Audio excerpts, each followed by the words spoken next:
Everyone knows Michael Jordan as a legend on the court.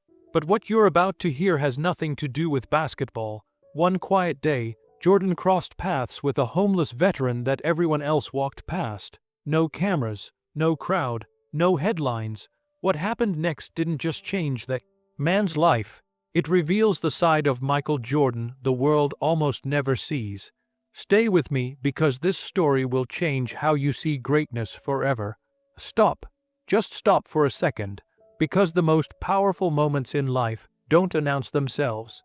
They don't come with music, they don't come with cameras, and they definitely don't come with applause. Sometimes, they happen quietly on an ordinary street, on an ordinary day, to two people who had no idea their lives were about to cross paths forever. This is one of those moments. It was late afternoon when Michael Jordan got into his car. The sky was clear, the traffic was steady, and the city moved the way it always did, fast, loud, and impatient. Jordan wasn't thinking about basketball. He wasn't thinking about championships or fame or the millions of people who knew his name. He was just thinking about life. After decades of pressure, expectations, and being watched everywhere he went, moments like this were rare. No interviews, no flashing lights, no fans asking for autographs, just silence inside the car and the sound of tires rolling over asphalt. And that's when it happened, at a red light. A moment so small that most people would have missed it. But Michael Jordan didn't. Out of the corner of his eye, he noticed a man standing on the sidewalk. At first glance, he looked like so many others people walk past every single day. Worn jacket, old boots, a cardboard sign held loosely in his hands, but something about him felt different. Jordan looked again. The man wasn't shouting. He wasn't chasing cars, he wasn't begging, he was standing still, quiet, almost invisible. The sign was simple, no dramatic words, no guilt, just the truth, written in uneven letters: homeless veteran, anything helps. Michael Jordan had seen signs like this before. We all have. And most of the time, we do what we've trained ourselves to do.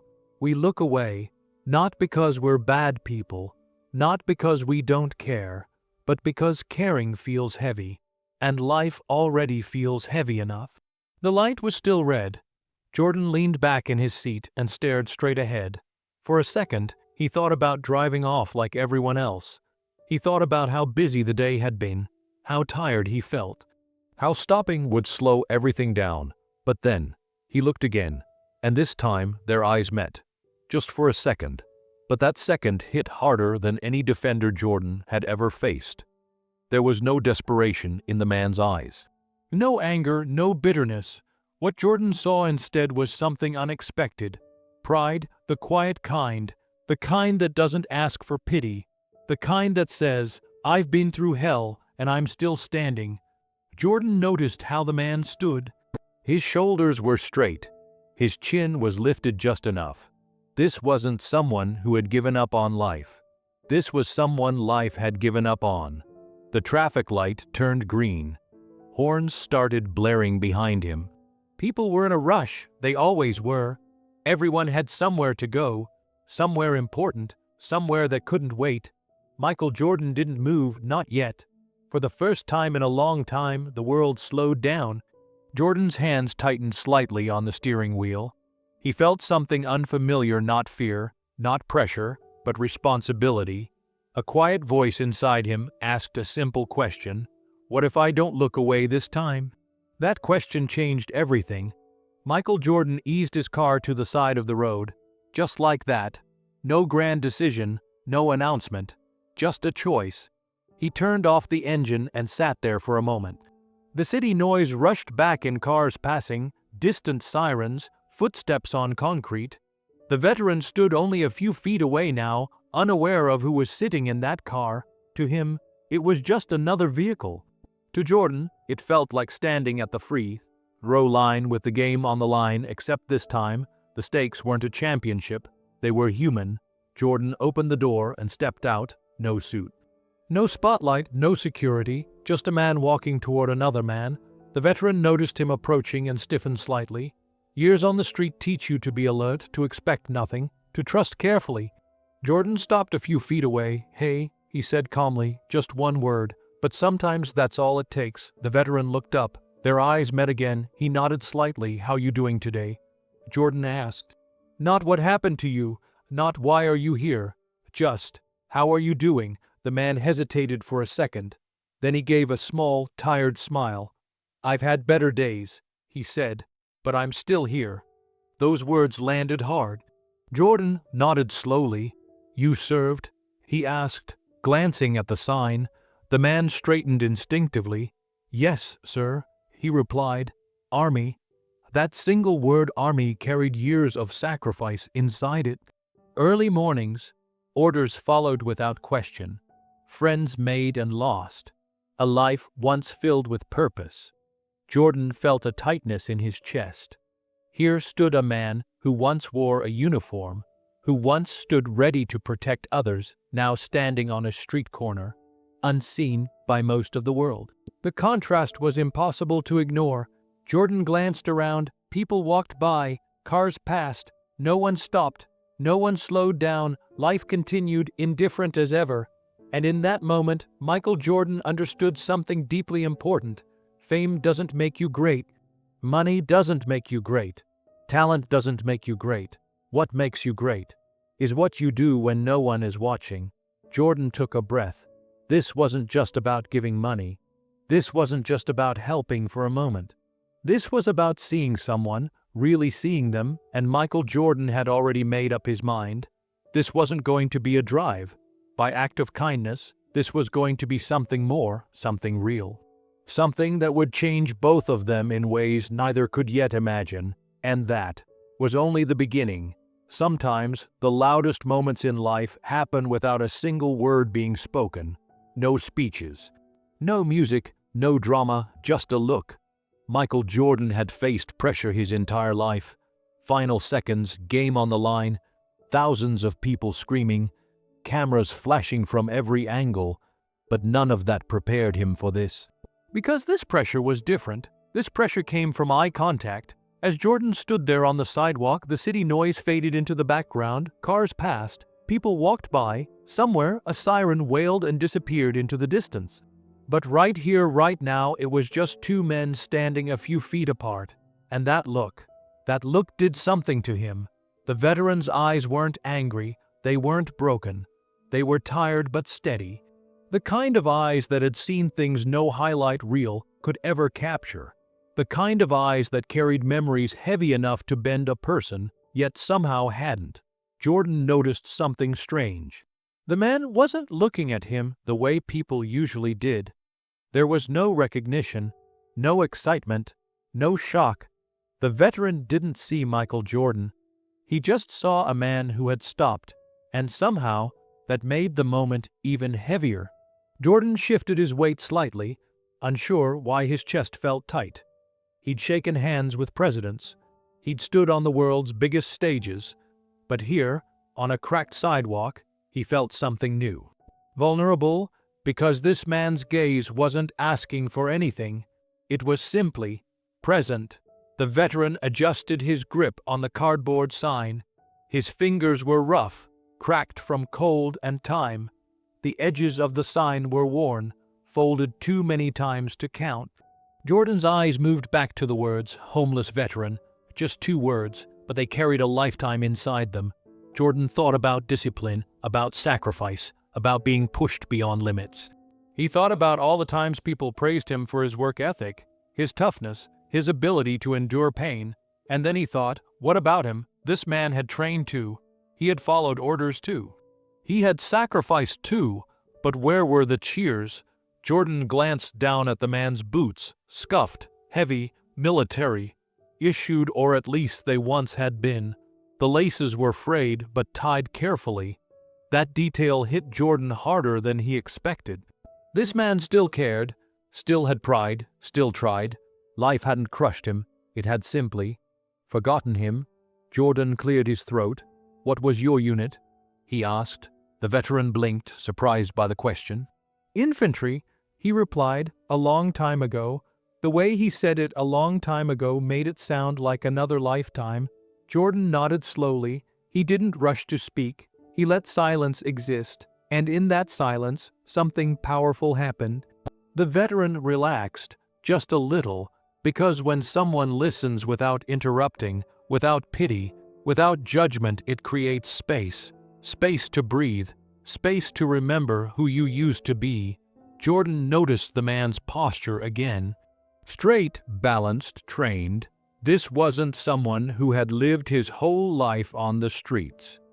This was someone who had fallen not because of weakness, but because life had hit him when he wasn't looking.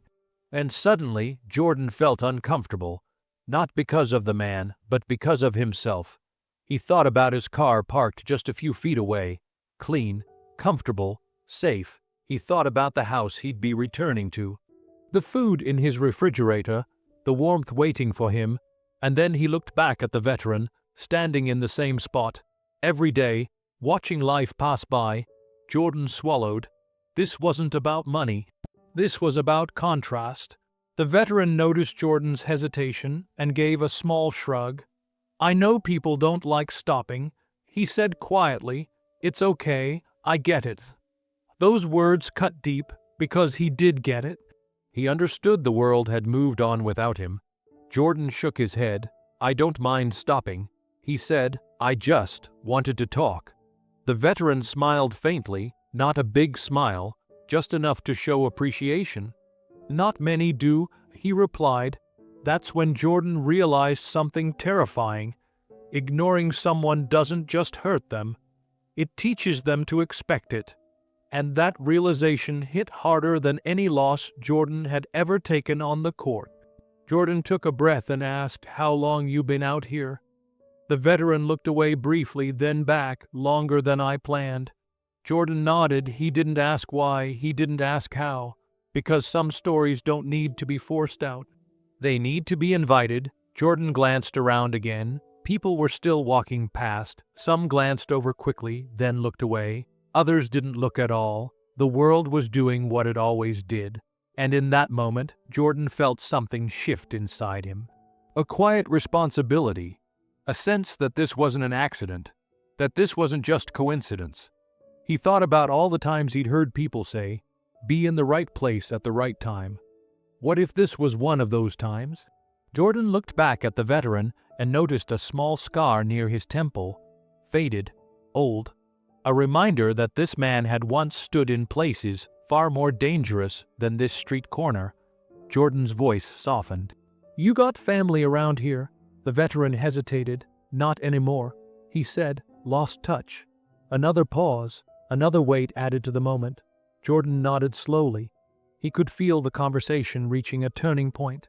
The kind where you either walk away or step in, and Jordan had never been the kind of man to step back from a moment that mattered. He reached into his pocket and pulled out some cash. He held it out, but before the veteran could take it, Jordan said something unexpected. "This isn't me feeling sorry for you," he said. "This is me respecting you." The veteran looked at him, eyes narrowing slightly, not suspicious, emotional. "That means more than you know," he said quietly.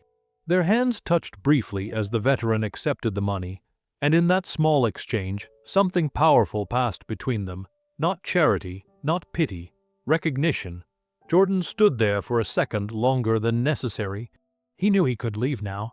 He'd done what most people would consider enough. But his feet didn't move, because something inside him wouldn't let this end here. Jordan looked at the veteran again, really looked. And then he said the words that would change everything. "Have you eaten today?" The veteran blinked. "Not really." Jordan nodded once. "Then let's fix that." The veteran hesitated. "You don't have to, I know." Jordan interrupted gently. "But I want to." That was the moment where a simple stop turned into a connection, the moment where a look turned into action, the moment where Michael Jordan stopped being a passerby and became part of someone else's story. And neither of them yet realized just how far that story was about to go. Sometimes the smallest conversations carry the heaviest weight. No microphones, no witnesses, no headlines waiting to be written. Just two men walking side by side. Michael Jordan walked a half step behind the veteran as they headed toward a small restaurant nearby. Not a fancy place, no reservations, just a quiet spot with warm lights and the smell of food drifting through the air. For the veteran, every step felt unreal. People don't usually invite you to walk with them when you've been invisible for years. Jordan noticed the man's hesitation, the way his shoulders tensed slightly each time someone passed by, the way he glanced back once as if expecting to be called out or turned away. "Take your time," Jordan said calmly, "no rush." That sentence did something powerful, because when you live on the streets, everything feels rushed: food, sleep, safety, survival. This was different. They reached the door. Jordan opened it and stepped aside, letting the veteran go in first. A small gesture, but small gestures mean everything to someone who's been ignored. Inside, the restaurant was warm. The veteran paused, adjusting his jacket, suddenly aware of his worn clothes. He glanced around, unsure. Jordan noticed immediately. "You're good," he said quietly. "You belong here." Those 4 words landed like an anchor. "You belong here." They sat at a table near the window. The veteran took the seat carefully, like he wasn't sure he was allowed to be comfortable. Jordan sat across from him, relaxed, grounded, present. A server approached. Jordan ordered simply, then looked at the veteran. "Order whatever you want," he said. "Don't think twice." The veteran hesitated. "You sure?" Jordan nodded. "I'm sure." When the server walked away, silence settled in. Not awkward, thoughtful. Jordan leaned back slightly. "So," he said gently, "tell me about you." Not about homelessness, not about struggle, about him. The veteran exhaled slowly. "I used to work with my hands," he said. "Mechanics, fixing things." Jordan nodded. "You like it?" "Yeah," the man replied. "Felt good. Fixing something broken." That sentence hung in the air longer than either of them expected. Fixing something broken. Jordan glanced at the man's hands, scarred, calloused, strong. These were not the hands of someone who gave up. Jordan asked another question, then another: where he grew up, what he enjoyed before life went sideways, what he missed the most, and slowly, the story unfolded. The veteran spoke about coming home from service and feeling out of place, about how the world seemed louder, faster, less patient, about injuries no one could see, about pride keeping him from asking for help. Jordan didn't interrupt. He didn't try to relate. He just listened, and that made all the difference. Food arrived. The veteran stared at the plate for a second before picking up his fork. His movements were careful, controlled, like someone who hadn't eaten a proper meal in a while. Jordan noticed. "Go ahead," he said softly. "It's hot." The veteran smiled faintly and took his first bite. His shoulders dropped, just a little, as if his body finally understood that, for this moment, it was safe. Between bites, he kept talking about how one bad break turned into another, how missing one rent payment turned into missing 2, how couch surfing turned into shelters, how shelters turned into sidewalks, not overnight, but slowly, so slowly that by the time he realized he was homeless, he already was. Jordan felt his jaw tighten. He thought about all the times he'd been praised for resilience, for mental toughness, for never quitting, and here sat someone who had endured more than most without a crowd, without encouragement, without reward. Jordan leaned forward. "What do you want to do now?" he asked. The veteran froze. No one had asked him that in years. "What do you mean?" he replied carefully. "I mean," Jordan said, "if things were different. What would you want?" The veteran looked down at his hands, then back up. "I just want to work," he said. "Be useful again. Have somewhere to go at the end of the day. Simple, honest, human." Jordan nodded slowly. He didn't say anything right away, because something inside him had already clicked. This wasn't about a meal, this wasn't about today, this was about tomorrow. Jordan reached into his pocket and pulled out his phone. He didn't make a big show of it, just scrolled for a moment, then looked up. "You mind if I make a call?" he asked. The veteran shrugged. "Sure." Jordan stepped away briefly, speaking quietly. Then another call, short, direct, purposeful. When he returned, the veteran looked curious but said nothing. Jordan sat down again. "I don't like wasting time," he said, "and I don't like leaving things half done." The veteran raised an eyebrow. What do you mean? Jordan met his eyes. I mean, I don't think you should be sleeping outside tonight. Silence. The veteran blinked. I'm not saying forever. Jordan continued calmly, but for now, somewhere safe, clean, warm. The veteran swallowed hard. I can't ask you for that. Jordan shook his head. You didn't ask. That distinction mattered. The veteran leaned back slowly as if the chair might disappear. His eyes glistened not with tears, but with something close, relief. For the first time in a long time, someone wasn't offering sympathy. They were offering solutions. Jordan continued, tomorrow we'll talk about work, not handouts, opportunities. The veteran let out a breath he didn't realize he'd been holding. You don't even know me, he said. Jordan smiled faintly. I know enough. The check arrived.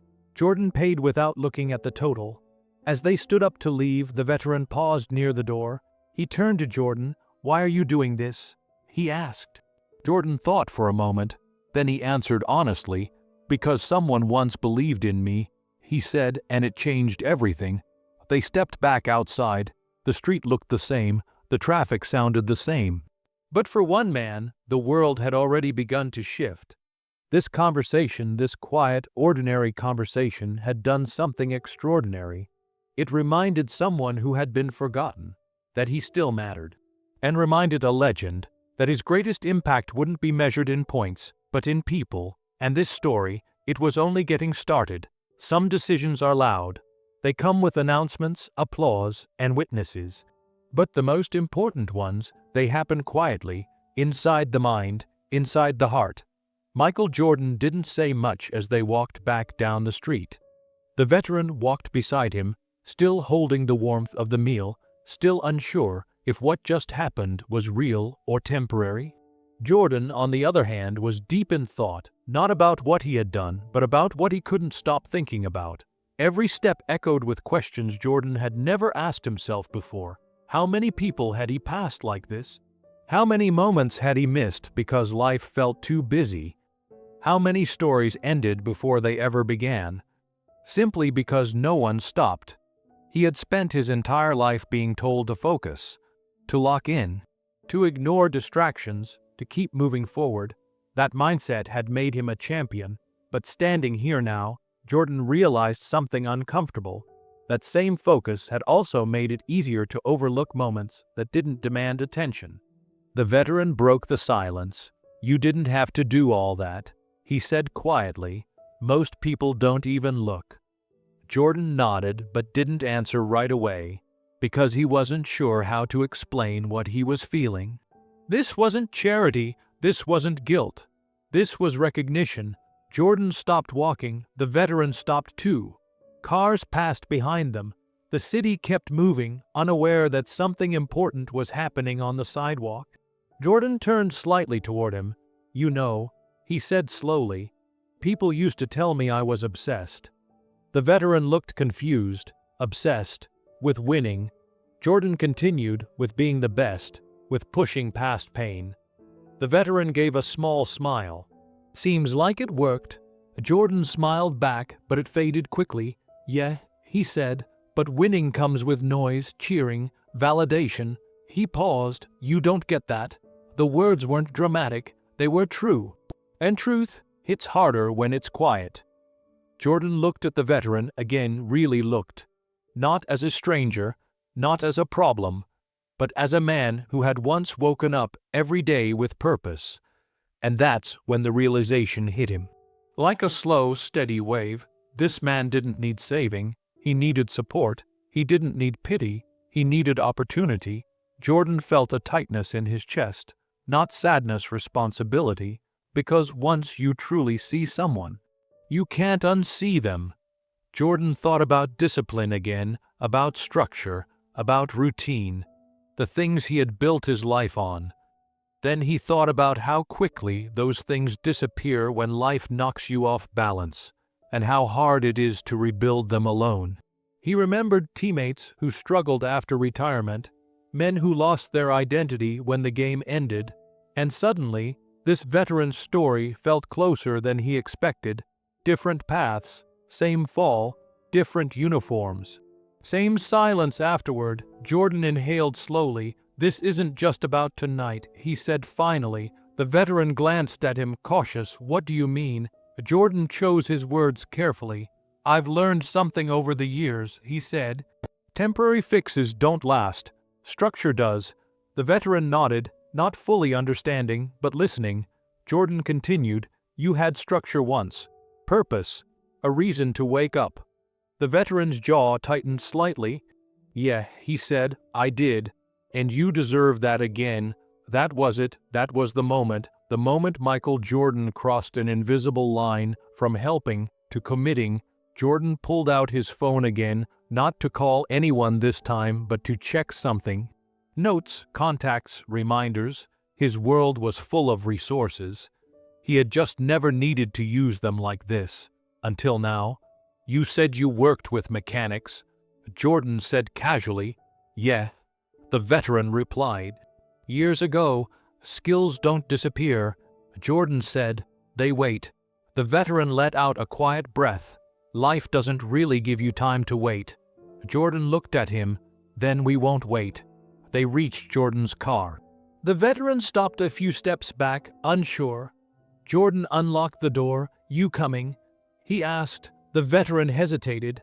Every instinct told him to be careful, to not expect too much, to protect himself from disappointment.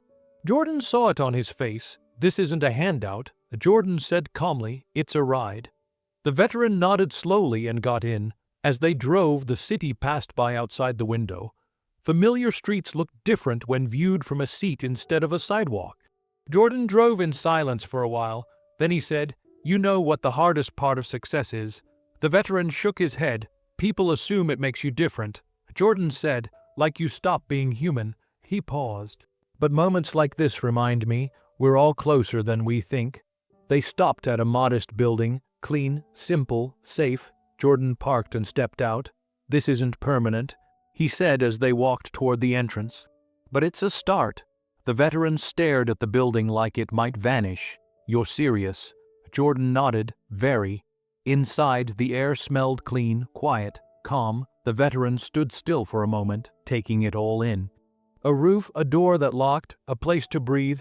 Jordan watched silently, careful not to rush the moment, because dignity matters. As they finished the arrangements, Jordan didn't stay long. He didn't hover.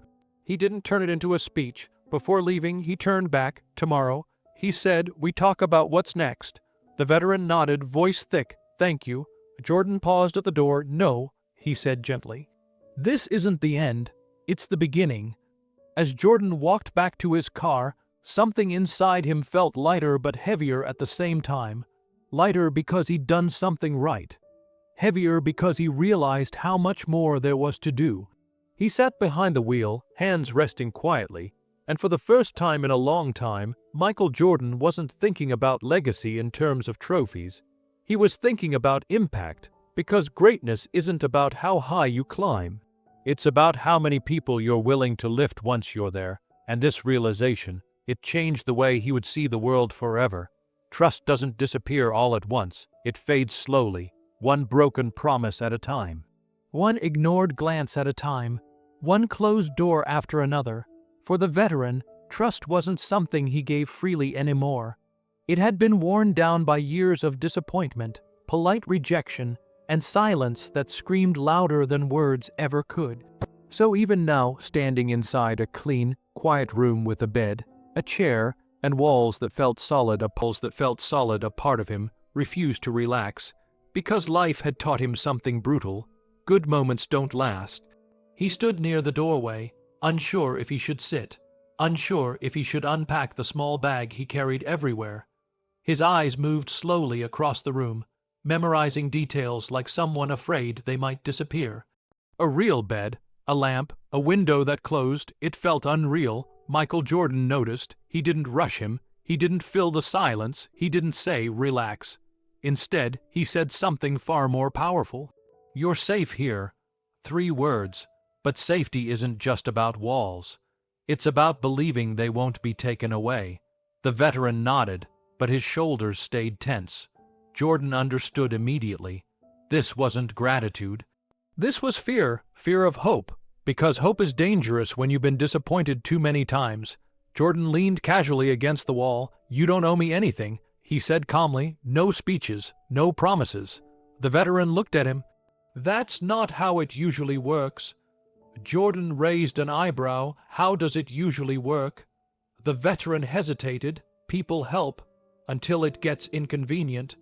That sentence hung heavy in the air. Jordan didn't argue. He didn't defend humanity. He didn't say, not me. Instead, he said something honest. Then judge me by what I do next. That stopped the veteran cold, because words were easy, actions weren't. Jordan checked his watch. I'm heading out, he said. I'll be back tomorrow. The veteran stiffened. Tomorrow. Jordan nodded. We'll talk options, jobs, next steps. The veteran looked away. People say that. Jordan paused at the door. I know. Then he left. The door closed quietly behind him, and suddenly the room felt very quiet. The veteran sat on the edge of the bed, hands resting on his knees. His breathing slowed, but his thoughts raced. What if this was temporary? What if tomorrow never came? What if this was just another false start? He'd learned not to celebrate early. He lay back slowly, staring at the ceiling. It didn't leak. That alone felt like a miracle. For the first time in a long time, sleep came without fear of being woken up by footsteps, cold air, or danger. But even as his body rested, his mind stayed alert, because trust was still fragile. The next morning came quietly. Sunlight filtered through the window, warm and steady. The veteran woke slowly, disoriented for a moment. Then he remembered the room, the bed, the man who stopped. His heart tightened. Would he really come back? He showered carefully, taking longer than usual. Clean clothes waited simple, but new. He dressed slowly, smoothing wrinkles that barely existed. When he stepped outside, the world felt different. Not kinder, but possible. Then he saw the car pull up. Michael Jordan stepped out right on time, no delay, no excuses, just presence. Something inside the veteran shifted. Jordan smiled lightly, morning. The veteran nodded. You came back. Jordan met his eyes. I said I would. That was the moment a crack formed in years of guarded skepticism. They walked together again, this time with less hesitation. Jordan talked casually about traffic, about whether giving the veteran space to relax without pressure. They sat down at a small table nearby. Jordan leaned forward. All right, he said. Let's talk about you. The veteran exhaled. Okay. Jordan asked questions, not interrogations. What skills he still used, what kind of work he preferred, what he didn't want. Every answer mattered.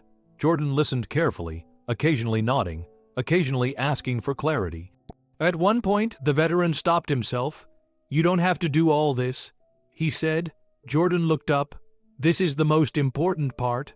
The veteran frowned. Helping? No, Jordan replied. Listening. That word hit harder than expected. Listening had been missing from the veteran's life for a long time. As the conversation continued, something else happened. The veteran started sitting straighter, speaking clearer. Remembering who he was before survival became the only goal. Jordan noticed the change. This wasn't just about housing or food. This was about identity. Jordan pulled out his phone again, not to make calls this time, but to show something. I know a guy, he said. Runs a shop, good people, no nonsense. The veteran stiffened. I don't want charity. Jordan shook his head. Good, neither do I. He leaned in. This would be work, real work. You earn it. The veteran swallowed. What if I mess it up? Jordan didn't hesitate. Then you learn, like everyone else. No judgment, no pressure, no unrealistic expectations, just reality. The veteran looked down at his hands again. Hands that had fixed engines. Hands that had followed orders. Hands that still worked. He nodded slowly. I can do that. Jordan smiled. Not big, just enough. We'll start with a meeting. He said, no promises, just opportunity. Opportunity. That word felt heavy. They stood up. As they walked, the veteran glanced at Jordan. Why me? He asked quietly. Jordan stopped walking. He thought for a moment, then answered honestly. Because you didn't ask to be invisible. The veteran blinked, caught off guard. Jordan continued, and because sometimes the world doesn't need another headline, it needs follow-through. That was it. Trust didn't explode into existence. It didn't magically heal years of pain, but it began. Slowly, carefully, like a seed planted in ground that hadn't seen rain in a long time. As they parted ways for the afternoon, Jordan extended his hand. The veteran shook it firmly this time, not hesitant, not unsure. Grounded, "I'll be ready," the veteran said. Jordan nodded, "I know." And as Jordan walked away, the veteran stood there for a moment longer, watching. For the first time in years, someone had come back when they said they would. For the first time in years, tomorrow felt real, and in that quiet space between doubt and belief, trust finally began to grow. Kindness is easy, it's quick, it's comfortable, and most importantly, it has an ending. But commitment is different. It stays when things get complicated. It costs time. It demands follow-through. And this was the moment Michael Jordan chose commitment. Not because anyone was watching. Not because it would look good. But because once you see a problem clearly, you can't walk away pretending you didn't. The meeting was set for the next morning. No promises, no guarantees, just a chance. The veteran arrived early, too early. He stood outside the building, hands clasped behind his back, the way he used to stand years ago. Old habits don't disappear, they wait quietly. Michael Jordan noticed him from across the street. He's serious, Jordan thought. That mattered. Jordan parked and stepped out. "You didn't have to be this early," he said with a faint smile. The veteran shrugged, didn't want to mess this up. That sentence told Jordan everything. They walked inside together. The shop wasn't glamorous. Oil-stained floors, the smell of metal and work. Honest labor lived here. The owner looked up, surprised. Jordan introduced them simply, no titles. "No fame, this is a good man," Jordan said. "He's looking for a shot. Nothing more, nothing less." The veteran spoke for himself, about experience, about mistakes, about starting over. No excuses, no sob story. Jordan watched carefully. This wasn't a rescue mission. This was a test. The owner nodded slowly. "We can do a trial," he said. "No pressure." The veteran exhaled, controlled, but relieved. Jordan didn't smile yet. Because this was only step one. Outside, the veteran stopped. "Thank you," he said quietly. Jordan shook his head. "You earned that meeting," he replied. "What happens next is on you." That distinction mattered. Because Jordan wasn't trying to save anyone. He was trying to restore ownership. But Jordan wasn't done. Not even close. That afternoon, Jordan made more calls. Not dramatic calls. Not public calls. Quiet ones. Housing support, veteran services, counseling resources. He asked questions, took notes, followed up. Because good intentions without structure collapse under pressure. Jordan understood structure. He'd built his entire life on it. And he knew something most people didn't. You don't rise to motivation. You fall to systems. So he built a system around the veteran, not dependence, stability. When Jordan checked in that evening, the veteran looked different. Not fixed, but steadier. "I start tomorrow," he said. Jordan nodded. "Good. First days matter." The veteran hesitated. "What if I fail?" Jordan didn't sugarcoat it. "Then you'll fail forward." The veteran frowned. "What does that mean?" Jordan met his eyes. "It means failure won't send you back to the street." That hit hard, because that fear, one mistake away from losing everything, was the weight the veteran carried every day. Jordan had just lifted it. The first day on the job wasn't perfect. The veteran made mistakes. Hands shook slightly.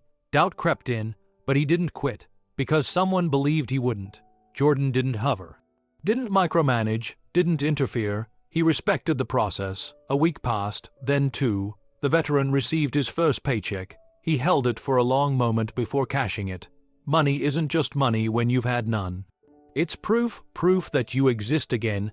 That night, the veteran called Jordan. "I got paid," he said. Jordan smiled. "Good, you earned it."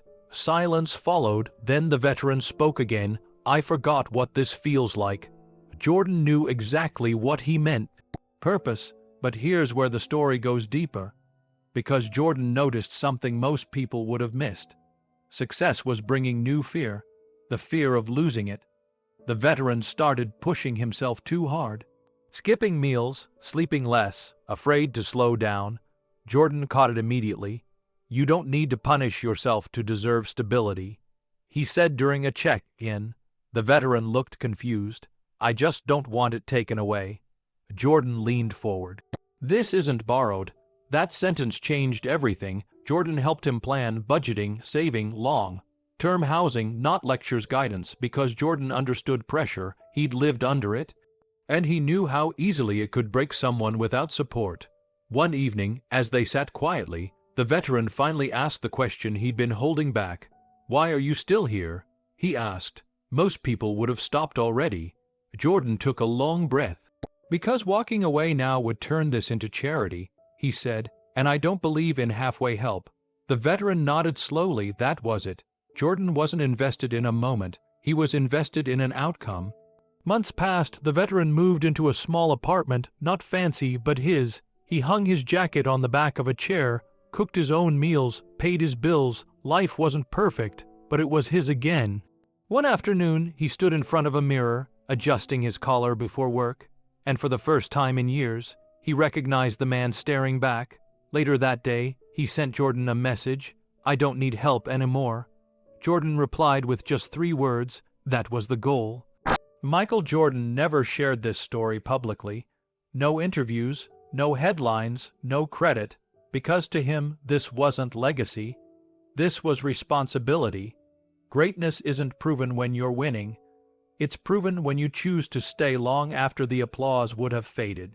And on that ordinary street corner, Michael Jordan didn't just stop, he followed through, and that decision, that quiet, invisible decision, changed a life forever.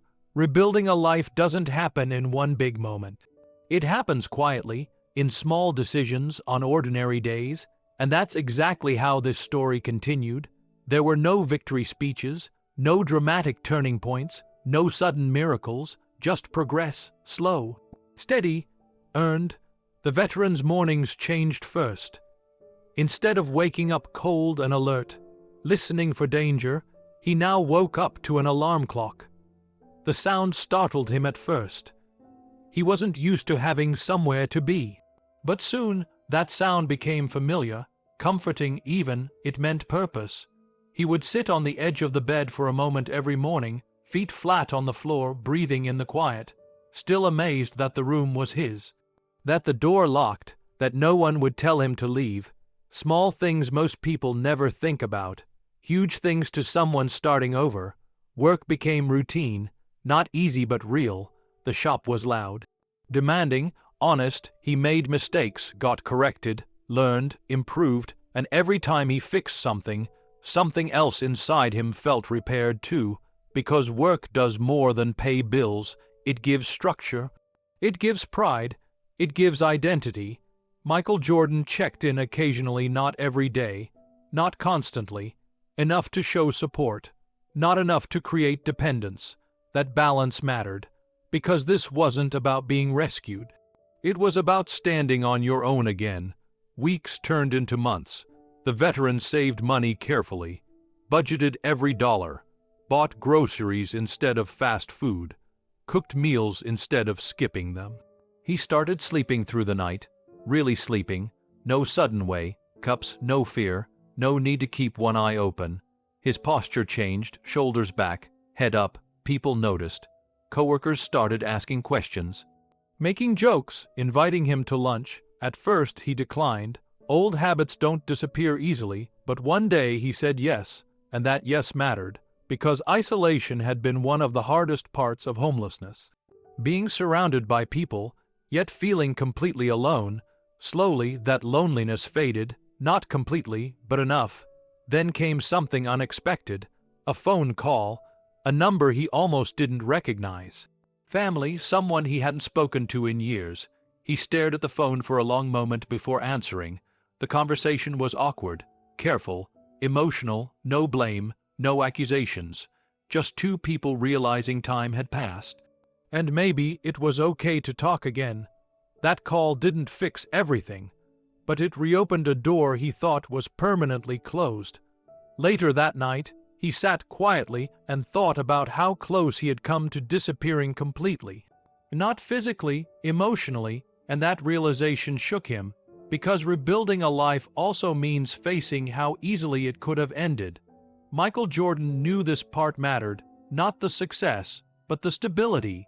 He encouraged counseling, not as weakness but as maintenance. You tune a car even when it's running, Jordan said once. You don't wait for it to break. That analogy stuck. The veteran went, talked, listened, unpacked things he'd buried for years. It wasn't easy, but neither was pretending everything was fine. Another month passed, then another. He moved into his own apartment, small, modest, but his.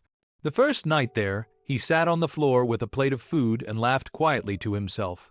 Not because life was perfect, but because it was real again. He hung up one photo, just one. A reminder of who he had been. And who he still was.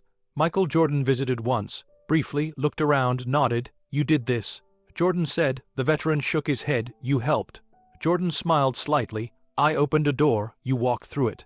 That distinction mattered. Because one restores dignity, the other takes it away. One evening after work, the veteran stood in front of the mirror again, not checking wounds, not checking exhaustion, just adjusting his collar.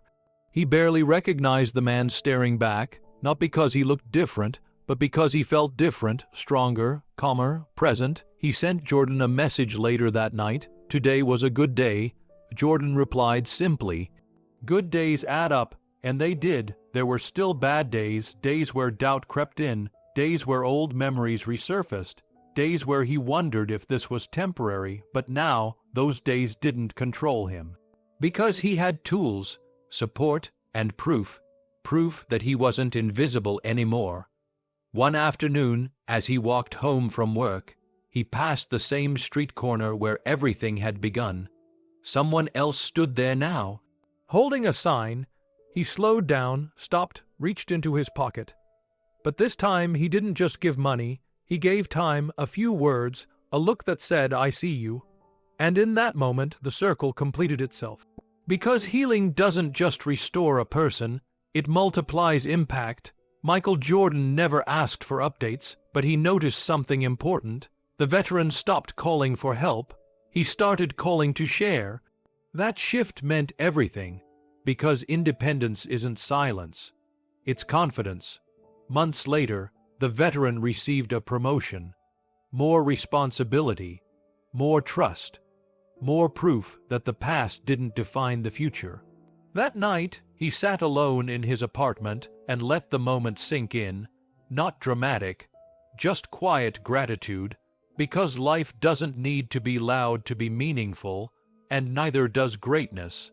The veteran's life wasn't perfect, but it was his again, built slowly, carefully, honestly, and all of it traced back to one decision, one stop, one human moment, a life slowly put back together, piece by piece, day by day, and the most powerful part.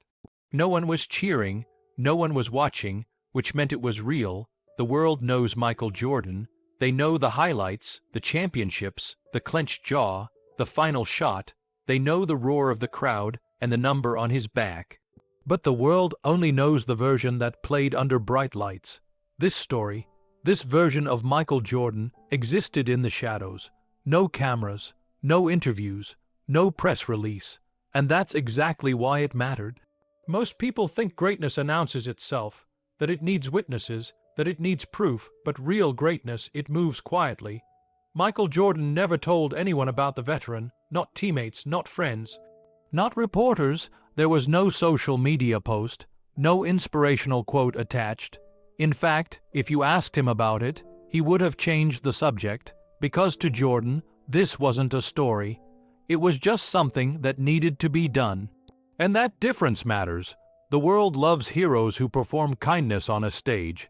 But Jordan understood something deeper. If you need an audience to care, you're not really caring.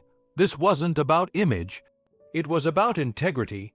Michael Jordan had spent his life being watched, studied, criticized, praised, every move analyzed. People debated his personality, his competitiveness, his intensity. Some called him ruthless. Others called him demanding. Few asked why. Jordan pushed people because he believed in potential. He demanded excellence because he respected effort, and that same mindset showed up here. He didn't feel sorry for the veteran. He believed in him. That's a very different kind of respect. The public sees trophies, but trophies don't reveal character. Pressure does, and compassion under no pressure, that reveals everything. The veteran once said something quietly to someone close to him. He never made me feel small. That sentence alone explains more about Michael Jordan than 1,000 highlight reels ever could. Because power often shrinks people, Jordan used his to expand someone else's life. Think about that. One of the most powerful men in sports history. Choosing to kneel down, not stand above. Choosing to listen, not lecture. Choosing privacy over praise. The world never saw that, and that's the point. Michael Jordan once said, "I've failed over and over and over again in my life, and that is why I succeed." People repeat that quote like it's about basketball, but moments like this reveal something else. He learned that failure doesn't make you weak.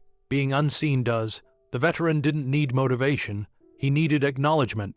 And Jordan gave him that quietly, without making himself the hero. The media never found out. There were no headlines saying, "Michael Jordan saves homeless veteran." Because Jordan didn't save anyone. He partnered with them. That difference separates charity from humanity. And here's the uncomfortable truth. If this had been anyone else, a regular person, the story wouldn't exist at all. But because it was Michael Jordan, we notice. Which forces an even bigger question. How many stories like this never happen? Because the people who could help don't stop. Jordan had resources, connections, influence, but the most powerful thing he used that day. Attention, he noticed, he stayed, he followed through. The world praises loud generosity. Jordan chose quiet responsibility, and that choice changed someone's life, not for a moment, but for good. The veteran once reflected on the moment they first met. He didn't talk like a superstar, he said. He talked like someone who cared whether I made it or not. That's not fame, that's leadership. Leadership doesn't stand in front of people, it walks beside them. Michael Jordan never needed to prove he was great. He already knew what greatness cost: discipline, sacrifice, loneliness, and maybe that's why he recognized it so easily in someone else. Because the veteran had lived a version of that same struggle. Different uniform, same silence afterward. The world sees Jordan as untouchable, but in this story he was reachable, human, present, and that presence mattered more than money ever could. Think about how easy it would have been for Jordan to delegate, to hand it off to an assistant, to make a donation and move on, but he didn't.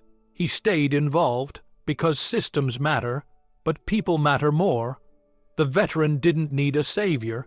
He needed someone who wouldn't disappear when things got uncomfortable. Jordan didn't disappear. That's the part the world never saw, and maybe never will. But that doesn't make it less real. In fact, it makes it more real, because legacy isn't built on what people remember. It's built on what people carry forward, and this story, it carried forward, quietly, through one life rebuilt, through one person reminded of their worth, through one legend choosing humanity over headlines. The world will always argue about Michael Jordan's place in history. Greatest of all time, greatest competitor, greatest winner, but those arguments miss something important. Greatness isn't proven when you're winning. It's proven when you're not required to do anything at all, and you still choose to act. Few people will ever see this side of Michael Jordan, but the person who needed it most did, and that's enough. Because in the end, the truest measure of a legend isn't how many people know their name. It's how many lives were changed when no one was looking. This isn't just a feel-good story. It's a warning, a reminder, and a mirror, because stories like this don't matter when things are easy. They matter when the world feels rushed, divided, and numb. Look around, everyone is busy, everyone is scrolling. Everyone is late for something, and in that rush, people disappear, not physically, emotionally. They become background noise, street corners, headlines we stop reading. This veteran wasn't invisible because he didn't exist. He was invisible because the world trained itself not to look. And that's why this moment matters. Michael Jordan didn't fix homelessness. He didn't solve veteran support. He didn't change the system overnight. He did something far more dangerous. He interrupted indifference, and that interruption changed a life. We live in a time where kindness is often performative. If it's not posted, it didn't happen. If it's not filmed, it doesn't count. But real impact doesn't need proof. It needs presence. Jordan didn't help because it would go viral. He helped because it was necessary, and that's the difference between doing good and being good. This story matters because it exposes a truth we don't like to admit. Most people don't fail because they lack talent. They fail because they lose support at the wrong moment. The veteran didn't suddenly forget how to work. He didn't suddenly lose discipline. He didn't suddenly stop caring. He lost footing. And when no one reached out, gravity did the rest. That can happen to anyone. One injury, one illness, one missed paycheck. One bad year. We like to believe we're immune, but we're closer to the edge than we think. That's why this story hits differently, because it doesn't feel distant. It feels possible. Michael Jordan understood that. He understood pressure. He understood collapse. He understood how thin the line really is. That's why he didn't judge. Judgment creates distance. Understanding creates connection, and connection creates change. This story also matters because it challenges how we define greatness. We celebrate achievement. We worship success. We idolize winning. But achievement without compassion is hollow. Success without empathy is empty. Jordan had already won everything. What he did here wasn't about adding to his resume. It was about honoring his humanity. And that matters in a world obsessed with status. Think about this. Jordan didn't help because he was famous. He helped despite being famous, despite the attention, despite the expectations, despite the risk of being misunderstood. He chose quiet action. That choice reminds us of something powerful. You don't need permission to do the right thing. You don't need a platform. You don't need wealth. You need awareness. This story matters because it redefines help. Help isn't throwing money and walking away. Help is staying long enough to see if it worked. Help is checking back. Help is building something stable instead of temporary. Jordan didn't give a moment. He gave momentum, and momentum changes lives. The veteran didn't just get back on his feet. He regained agency. He regained choice. He regained identity. Those things can't be bought. They can only be restored, and restoration requires patience. Something our world is running out of. This story matters because it reminds us that empathy isn't weakness. It's courage. It's easier to walk past. It's easier to say someone else will help. It's harder to stop and accept responsibility. Jordan accepted it, not because it was his job, but because it was his moment. And moments like that don't come with instructions. They come with discomfort. They ask a quiet question, will you look? Or will you turn away? Jordan looked, and by looking, he changed the direction of a life. This story matters because it proves one person is enough. Not to fix everything, but to fix something. And sometimes, something is everything to someone. We often wait for systems, for organizations, for governments, for policies. Those things matter, but systems are slow. Humans are immediate. Jordan didn't wait for perfect conditions. He acted within imperfect ones, and that's what impact actually looks like. This story also matters because of what it doesn't show. It doesn't show applause. It doesn't show recognition. It doesn't show reward, which means the motivation was real. And in a world full of incentives, that honesty stands out. The veteran never became a headline. He became a neighbor, a coworker, a citizen again, and that's success, not fame, stability. This story matters because someone watching this video right now might be closer to that edge than anyone realizes. They might feel unseen, unvalued, forgotten, and this story tells them something important. Your life can change in one conversation, not because of luck, but because someone chose to care. And maybe, just maybe, this story isn't about Michael Jordan at all. Maybe it's about the viewer, the person deciding whether to slow down, whether to notice, whether to stay, because one day the roles might reverse. You might need someone to stop, and the world you build today determines who will. This story matters because it reminds us, greatness isn't rare, attention is. Kindness isn't complicated, consistency is. And the most powerful moments don't happen on stages. They happen on sidewalks, in silence between two people, when one decides the other is worth stopping for. That's why this story matters, not because Michael Jordan is famous, but because he was human, and in a world that desperately needs humanity. That choice echoes louder than any cheer ever could. This story doesn't end with applause. There's no final shot, no crowd rising to its feet, no trophy being lifted into the air. It ends quietly, and that's exactly why it lasts. Because some legacies aren't built to be seen, they're built to be felt. Michael Jordan walked away from that moment the same way he entered it, without announcement, no interview, no quote for the cameras, no attempt to turn compassion into content, just a decision made and kept. And somewhere behind him, a life began moving forward again, not dramatically, not instantly, but steadily. That's how real change happens. Not in flashes, but in footsteps. The veteran didn't wake up the next day as a new person. Healing doesn't work like that. Restoration doesn't come with music swelling in the background. It comes with small victories. A bed made in the morning, a job interview attended, a phone call returned, a meal eaten without worry.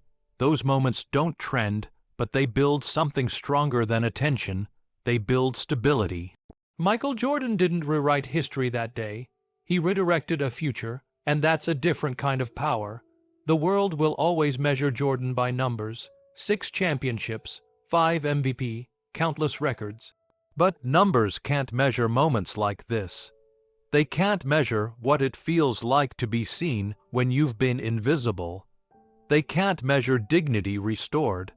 They can't measure hope returning quietly without permission. This legacy doesn't sit in a museum. It lives in routine, in the veteran waking up on time, in work boots laced, in conversations where his past is no longer a burden, but a story survived. That's impact. Not loud, not flashy, permanent. And here's the part most people miss. Michael Jordan never needed this story. His legacy was already secure, which makes the choice even more powerful. He helped when he had nothing to gain. No praise, no redemption arc, no brand value, just a human being responding to another human being. That's not charity, that's character. The veteran never asked to be saved. He asked to be respected, and Jordan gave him that by listening. Listening is an underrated act of courage. It requires time. It requires patience. It requires humility. Jordan, a man whose time was more valuable than almost anyone's, gave it freely. And that time changed everything. This story ends not with Jordan standing taller, but with someone else standing again. That's what legacy looks like when it's real, not centered on the giver, centered on the growth of the receiver. Think about how many people walk past opportunities like this every day, not because they're cruel, but because they're distracted, busy, tired, conditioned not to feel too much. Jordan didn't let the world numb him. Despite fame, despite pressure, despite expectation, he stayed human, and that might be the rarest trait of all. This legacy doesn't ask you to be Michael Jordan. It asks you to be present. It asks a simple question: who is standing in front of you? That everyone else is walking past, because you don't need millions to change a life. You need intention. You need follow through. You need the courage to stay after the moment passes. Jordan stayed. That's the difference. This story also ends with responsibility, passed quietly from him to us, because once you've heard it, you can't unhear it. Once you've felt it, you can't ignore it. You start noticing more. The veteran on the corner, the coworker struggling silently, the neighbor who's withdrawn. Awareness changes behavior, and behavior changes outcomes. That's how legacies spread, not through fame, but through imitation. Michael Jordan didn't ask the world to copy him, but his actions invite it. They whisper, You can do something too. Maybe not the same thing, but something, and something is enough. This legacy won't be written in books. It won't be debated on sports shows. It won't be argued over online, but it will exist in lives that move forward instead of stopping. That's the kind of legacy that doesn't fade, because it's not tied to memory. It's tied to momentum, and momentum doesn't need witnesses. It needs direction. This story ends where it began, with a choice. Jordan made his. Now the question belongs to us. When the moment comes when someone crosses your path, when you're given the chance to stop, will you? Because years from now, no one may ever know what you did.